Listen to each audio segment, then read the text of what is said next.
el destino se hubiese puesto en pie de guerra contra el creador del Quijote, el caballero andante, enviándole, al igual que a su héroe, una tribulación tras otra.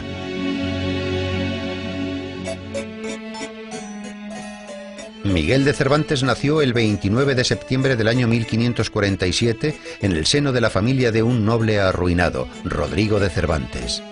Este era cirujano barbero y, acuciado por las necesidades económicas, se vio obligado a emprender un peregrinaje por distintas ciudades en busca de mejor fortuna.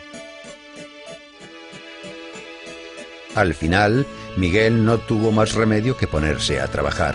En aquella época, un joven de familia noble podía probar suerte en la corte, en la vida militar o en la iglesia. Cervantes eligió la tercera opción.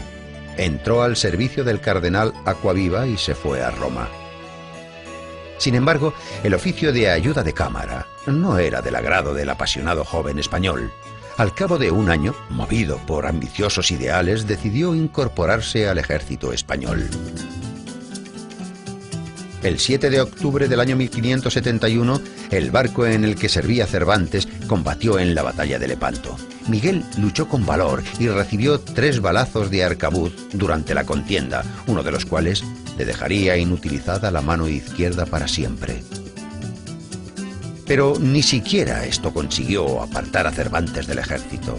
Recuperado de sus heridas, volvió al servicio activo, participando en distintas campañas durante 5 años más. Pero el destino le tenía deparada otra dura prueba. En el año 1575, la galera El Sol, en la que servía Cervantes, fue apresada por unos corsarios. El desafortunado hidalgo fue vendido como esclavo en Argel. Sin embargo, las cartas de recomendación para el rey que el cautivo llevaba con él le darían cierta categoría ante Hassan Bajá, gobernador de Argel, y le salvarían de graves castigos, pero la suma del rescate que Bajá señaló para tan importante cautivo ascendió notablemente. Los parientes de Cervantes tardaron 5 años en reunir el dinero para pagar el rescate de Miguel. Cervantes se alegró de volver a casa, pero al parecer sus tribulaciones no habían acabado aún. Nadie, salvo sus parientes, necesitaba al veterano que había resultado gravemente herido durante una batalla. Para entonces los Cervantes estaban en la ruina. El padre, después de quedarse sordo, había tenido que renunciar a seguir ejerciendo su profesión de cirujano barbero, por lo que la responsabilidad de mantener a la familia recayó sobre los hombros de Miguel. Este volvió a la vida militar, pero sus exiguas ganancias no bastaban para mantener a su gran familia, que se había visto aumentada con la aparición de una hija ilegítima de Cervantes, y tras casarse con su joven esposa totalmente desesperado, Miguel prueba suerte en Andalucía. En el año 1587 se las arregla para conseguir el puesto de comisario de abastos de la Armada Invencible. Pero allí, donde los proveedores deshonestos se enriquecían en tan solo unos meses, el noble y honesto hidalgo no tuvo más que problemas. Fue encarcelado varias veces, víctima de falsas acusaciones de malversación de fondos.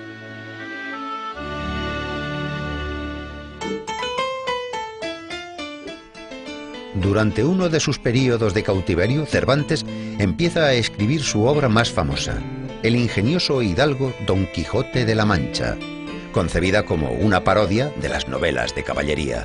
En aquel momento, Cervantes ya había escrito la novela La Galatea, varios dramas y más de 20 obras teatrales. Sin embargo, fue el relato de las aventuras de El Caballero de la Triste Figura el que inmortalizó a Cervantes. La novela, publicada en el año 1605, tuvo un éxito arrollador. Literalmente, el libro desapareció de las estanterías. Así, Don Quijote, el caballero andante, el noble soñador, el entusiasta de las novelas de caballería, el defensor de los necesitados, empezó a recorrer los caminos de la literatura mundial. Su nombre se hizo famoso y aparecieron numerosas variaciones sobre el tema de las aventuras del ingenioso hidalgo. La imagen de Don Quijote, el caballero andante, no solo fue analizada por críticos literarios, autores clásicos y ensayistas, los filósofos también lo hicieron. La novela de Cervantes fue traducida a multitud de idiomas y solo es superada en número de ediciones por la Biblia.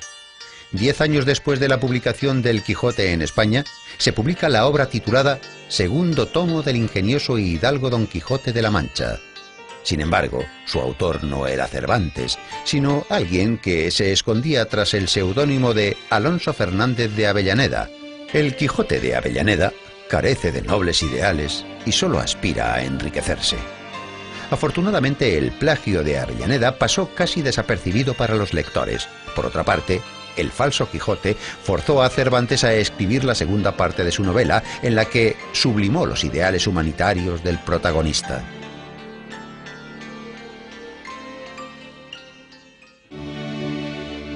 La publicación de los 2 volúmenes de El ingenioso hidalgo Don Quijote de la Mancha le reportó fama mundial, pero no hizo rico a Cervantes. El escritor pasó sus últimos años en Madrid, malviviendo en una bohardilla.